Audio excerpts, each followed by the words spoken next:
6 from the ABC 15 investigators, a death inside Lewis Prison last month exposes how staffing shortages are impacting prison operations even when lives are in danger. Tonight, ABC 15 investigator Melissa Blasius shows you things are so bad, paramedics are in most cases refusing to go inside the prison's yards or cell blocks. Manuel Corona was locked up in an Arizona prison 8 years ago for aggravated assault, but it wasn't supposed to be a life sentence.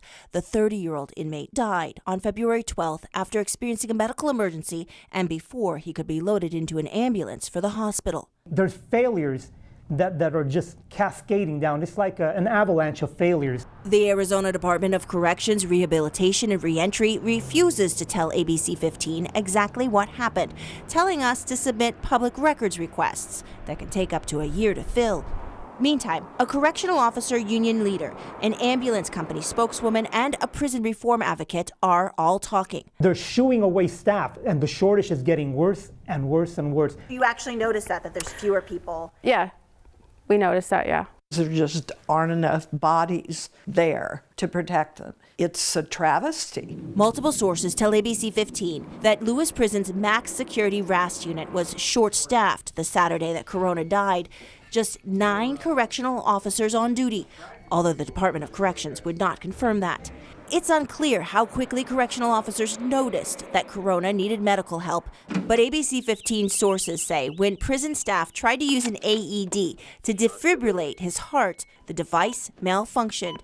They had to give Corona CPR and move him to a place where the ambulance crew was willing to pick him up, the main medical hub or a sally port. In 2021, we were dispatched 342 times. The Buckeye Valley Fire District, which responds to this prison nearly every day, made a major policy change in October due to concerns about the safety of their own firefighters, paramedics, and EMTs. We had some crews going into high maximum securities with no safety equipment and with limited staff. And this is Lewis, known for 2004's prison hostage standoff, the longest in American history. Every time we go through those gates, that's in the back of our minds. And we also see your stories on the broken locks. ABC 15's Unlocked and Unsafe investigation from 2019 showed cell doors that wouldn't secure and the violent chaos that resulted. So Buckeye Valley's new rules are no paramedics in the prison yards or cells in nearly every circumstance. But what if it's a correctional officer that's hurt? So it's the same policy and procedure that we follow. On February 12th, Buckeye Valley dispatched an ambulance at 7:19 p.m. and a fire truck at 7:31, reaching inmate Corona at 7:47, nearly 30 minutes after dispatch, and by then it was too late. It's unclear whether anything could have saved Manuel Corona's life that night. But what about the next inmate or staff member who experiences a medical emergency here at Lewis Prison? What happens to them?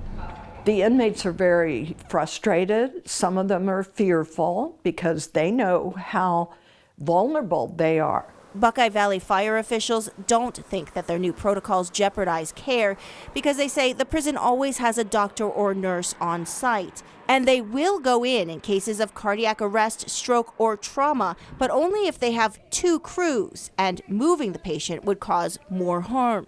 Do you blame the ambulance service?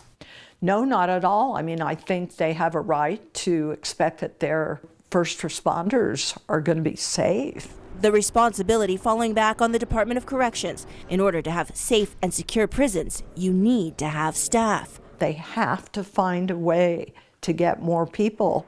Near Buckeye, I'm investigator Melissa Blasius, ABC 15, Arizona.